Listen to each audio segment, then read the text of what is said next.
大家好，歡迎翻到嚟藍骨子故事頻道。送肉粽今集就係結局啦。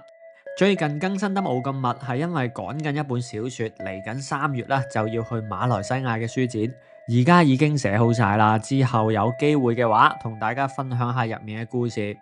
我哋事不宜遲，故事開始。我冇辦法驅趕嗰啲迷霧，佢哋喺我腦海入面擴散，甚至滲入眼球嘅內部，奪走咗我嘅視力。之後嗰啲黑色嘅氣體就好似劇毒咁樣，沿住我嘅血管蔓延到全身。我嘅四肢瞬間脫離咗大腦嘅指令，我不受控制咁企起身，成個人做出極其粗暴嘅扭曲。就算我拼命咁樣抵抗，但係都冇用啊！條頸骨依然俾人強行扭轉到發出恐怖嘅聲響。正當我意志稍為一鬆動嘅嗰一瞬間，身體越嚟越多部位都失去咗控制權。我都唔知自己想做啲乜嘢，好似一個木偶咁樣行過去蝴蝶面前，然後用力咁樣捏住佢條頸。蝴蝶完全冇掙扎，成身放鬆，而我呢就越捏越大力。蝴蝶嘅頸動脈因為充血而暴脹。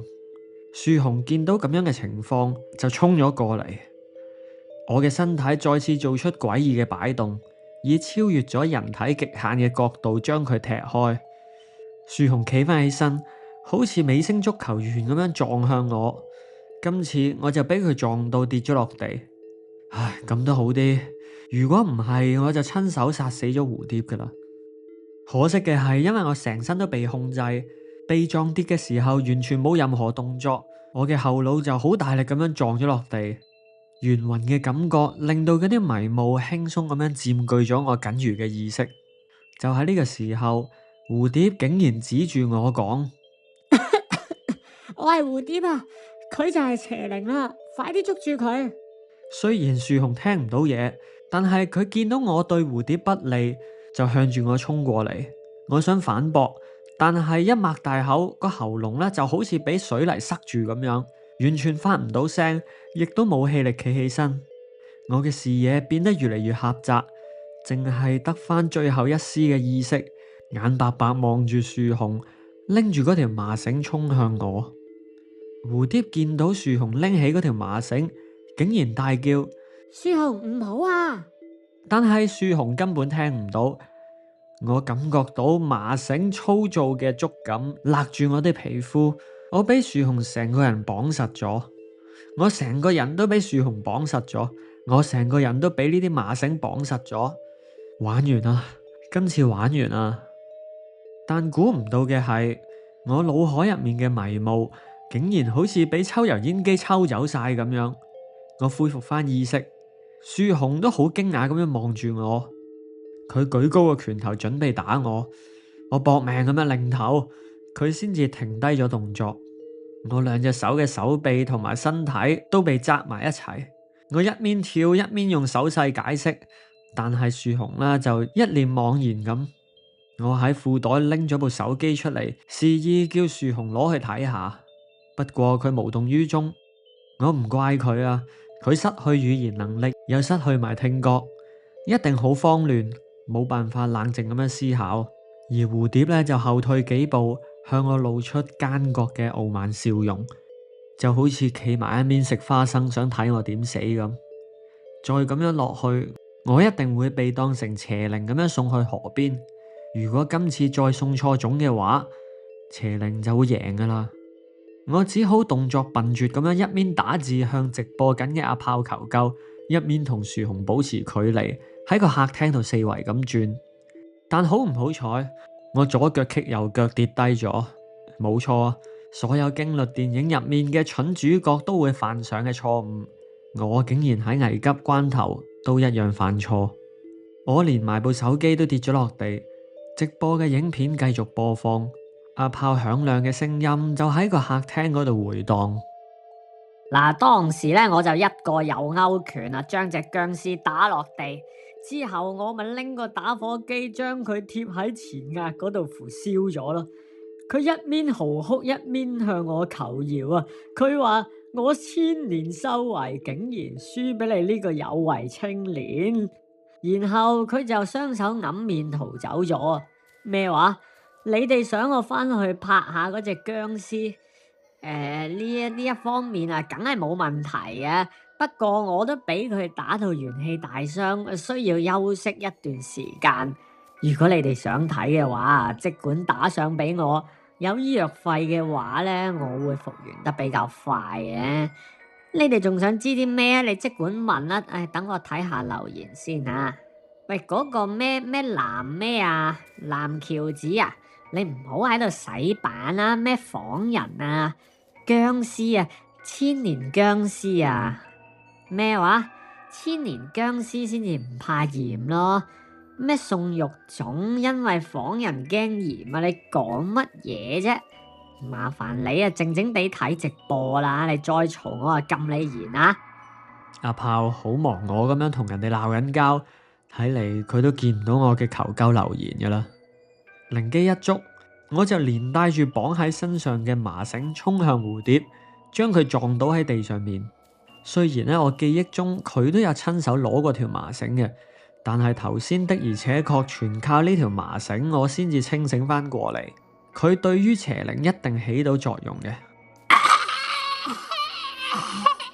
蝴蝶就好似嗰啲人工智能機械人表演失誤咁樣，跌咗喺地下，身體僵硬，雙手雙腳不停咁樣亂揮。樹熊好似終於明白眼前嘅狀況，就將我鬆綁，然後再一齊合力將蝴蝶綁喺凳上面。佢隻眼變得好詭異，係一雙爬蟲類嘅打直嘅瞳孔。佢好惡咁樣望住我。樹熊想抬起佢嘅時候，我阻止咗佢。然後我喺蝴蝶嘅耳邊話：而家呢，我就送你去河邊。我唔知你會魂飛魄散定係投胎轉世，但係如果你而家乖乖地咁樣離開蝴蝶身體，仲有啊，將樹熊恢復原貌嘅話，我會送你一份禮物。蝴蝶眉頭緊皺咁樣望住我。禮物？係啊，禮物。你都俾你個仔韞咗咁多年啦，我俾你哋父子重聚下。之後我唔俾佢有太多時間思考。如果你唔答應嘅話，咁就冇辦法啦。我點一點頭示意，樹熊就將蝴蝶連埋嗰張木凳抬起。等等。蝴蝶心心不忿咁樣咬牙切齒。好啦。佢講完之後，樹熊被封住嘅口有好多好似蚊枝咁細隻密密麻麻嘅嘢喺度蠕動，嗰啲蚊枝跌晒落地，樹熊嘅口亦都重新出現翻，佢對耳咧亦都恢復原貌啦。我終於講到嘢啦，對唔住啊，阿牛，頭先我誤會咗你。之後蝴蝶亦都恢復翻原有嘅意識，迷迷糊糊咁樣四處張望。你哋頭先唔係話要冒險嘅咩？點解要綁住我啊？發生咩事啊？睇嚟佢咩都唔記得，於是我就問佢：你記唔記得我哋有幾多個人嚟石陽池村探險啊？咪7個咯，做咩事啊？放開我先啦！蝴蝶諗都冇諗就答：唉，睇嚟邪靈已經離開咗。之後樹熊問我接住落嚟應該點做，我同佢講：放心，我哋全部人都可以離開呢個鬼地方。喺屋入面嘅阿魚同埋兔仔依然昏迷緊，我哋一定要全部人一齊離開。所以我就叫樹熊孭起阿魚，而蝴蝶呢就孭住兔仔，企埋一邊等候我嘅指示。之後我就打開屋企門，向住前院大嗌：開門！老伯聽到之後就解開條鐵鏈，打開一條門罅望入嚟。我話過送肉粽係要你個衰仔，仲想韞我韞到幾時啊？老伯好困惑咁樣望住我，我打咗一個眼色，樹熊就將橫梁上面嘅八卦鏡拆咗落嚟，掉喺老伯面前。呢個八卦鏡同埋入面個牛頭根本就唔可以韞住我。如果唔係你咁多年嚟一直引人入嚟俾我食，我早就殺咗你個五翼仔。爸爸，真係你啊！仲唔開門？佢哋全部都喺入面，幫我清理一下。老伯望入屋，見到入面完全都冇晒動靜，然後就問我：你將佢哋食晒啊？冇錯，佢哋其中一個估到邊個係邪靈，我只好令佢哋全部都昏迷晒。老伯諗咗一陣，佢似乎相信我真係佢嘅軍人老豆。之後佢就打開門慢慢行入嚟。當佢行到嚟我面前，我就主動同佢擁抱。爸爸，對唔住。你唔使同我道歉，你入去同你爸爸慢慢一家團聚啦。之後我就用力將老伯推入屋，佢成個人俾我推到笪咗落地。走啊！樹熊即刻抱起玄關旁邊嘅阿魚，蝴蝶亦都已經抱起咗兔仔，匿埋咗喺暗角嗰度等待。聽到我一聲令下，就即刻衝出去前院。我哋衝出去之後，就用條鐵鏈鎖翻住嗰道門，然後以最高嘅速度奔跑離開石羊池村。對方只係得一個老伯，我哋嘅人數同體力都佔上風，但係之前我哋其中一個人俾邪靈附身，所以就唔能夠貿貿然離開。而家我哋去邊啊？返宿舍再聯絡阿炮啦。確保安全之後，我哋都鬆一口氣，仲忍唔住大笑添。到底有冇人話俾我聽發生咩事啊？點解會有個咁核突嘅阿伯困住我哋嘅？蝴蝶完全唔記得今晚發生過嘅事。你俾邪靈附身啊！全靠阿牛救翻我哋咋。咁其他人呢？阿炮喺河邊，阿龜就唔知去咗邊啦。我安慰佢哋話：放心啦，大家都會冇事嘅。終於我哋安全返到宿舍，但係另一個悲劇而家先開始。有幾個老師喺宿舍嘅門口等緊我哋，佢嘅身邊仲有一臉內疚嘅阿龜。原來佢逃跑咗之後返返嚟宿舍。我冇自己一個人偷走噶，我真係想翻嚟揾人幫手嘅咋。但係宿舍嘅管理員似乎係以前嗰條村嘅居民，佢哋唔俾我哋去救你啊。石羊池村嘅居民咧，全部都搬走晒噶啦，因為條村入面有石羊池村有邪靈啊嘛，我哋知道噶啦。之後我哋亦都聯絡翻阿炮翻嚟啦。第二朝嘅一朝早，我哋就跟埋大隊離開雲南。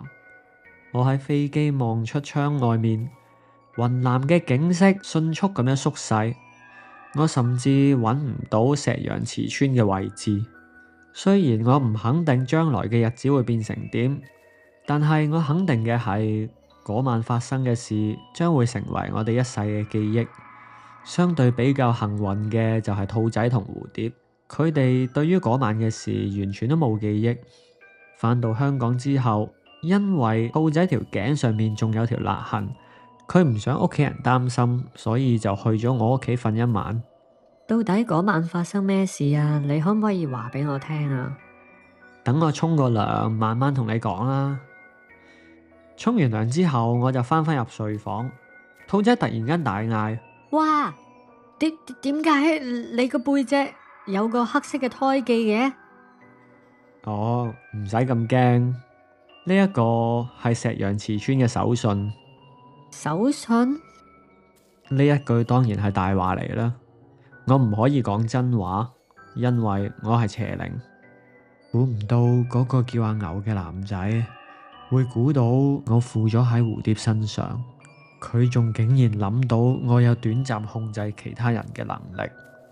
佢哋成班人都好似好相信阿牛，所以喺最後關頭，我諗到另外一個方法，就係轉移到去佢身上，然後借機會叫樹熊幫我拆咗嗰個八卦鏡，我就可以離開石羊池村。其實只要佢哋用嗰條麻繩將我綁喺張凳上面，我就冇辦法轉移去其他人身上。我的而且確好驚嗰條麻繩，一掂到佢就好似被電到一樣。之前拎住嗰條麻繩叫佢哋綁起阿魚，我都只能夠勉強咁樣忍受幾秒鐘。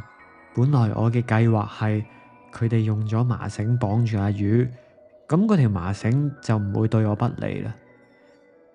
附咗上佢身之後，我一句真話都冇講過。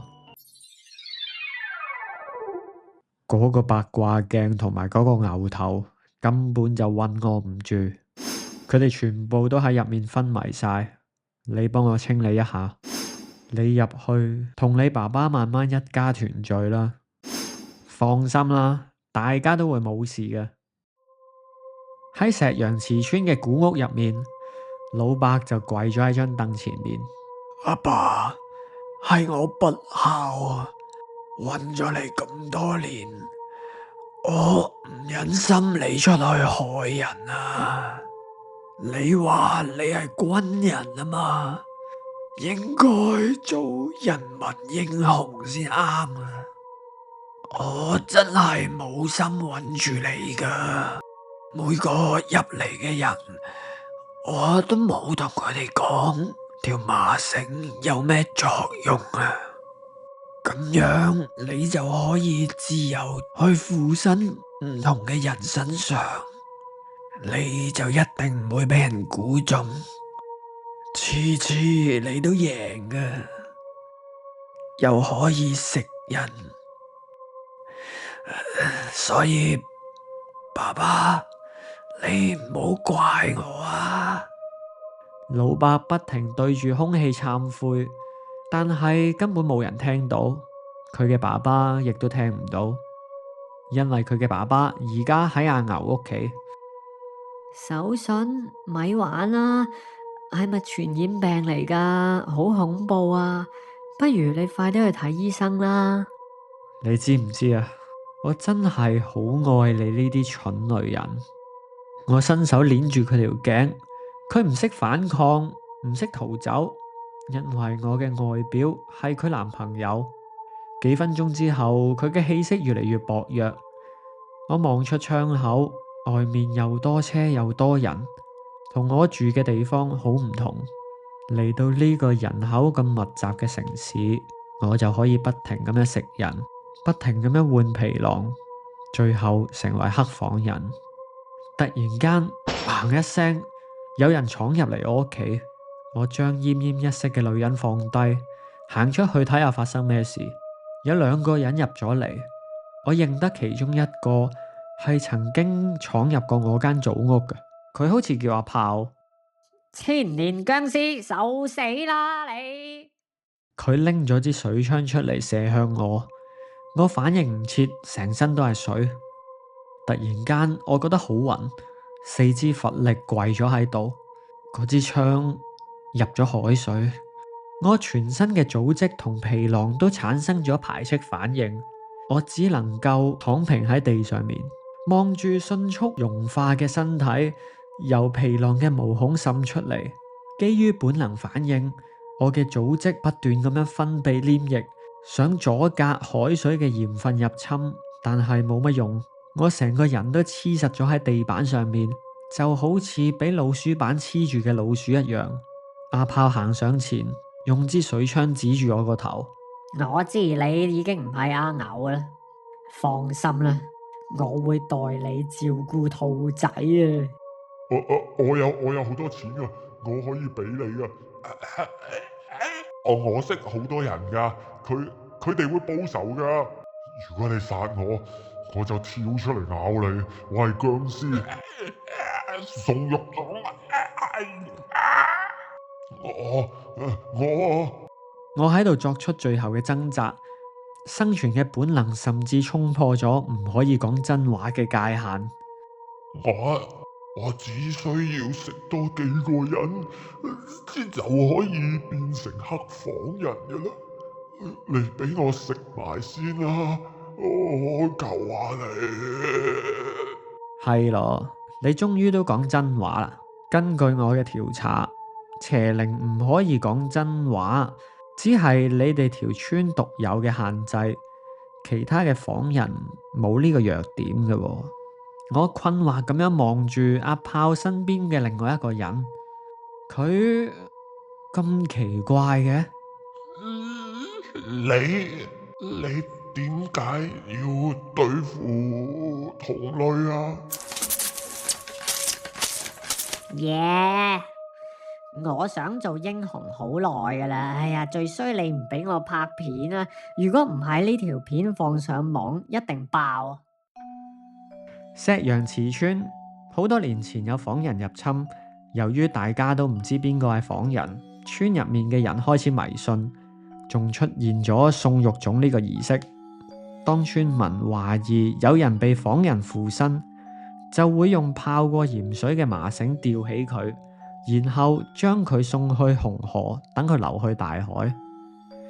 曾經有一個專門對付仿人嘅高僧喺呢條村布下咗個結界，令到仿人唔可以講真話，希望村民分辨到邊個係仿人。好可惜咁多年嚟，村民都冇辦法揾到佢。喺冇辦法之下，石陽祠村嘅村民好快就搬走晒。呢個故事就分享到呢一度，唔知大家記唔記得上一集嘅影片有出現過一條仿人互助協會嘅宣傳片，話仿人入面出現咗個叛徒，就啱啱好對應翻今集嘅故事啦。嗱，仿人呢個系列會唔會再繼續呢？就好睇大家反應嘅。如果大家喜歡嘅話，記得幫我撳個 like 啦、留言同埋 share 出去。記得訂閱呢個頻道，好快就會有新故事噶啦。我係藍骨子，我哋下次見。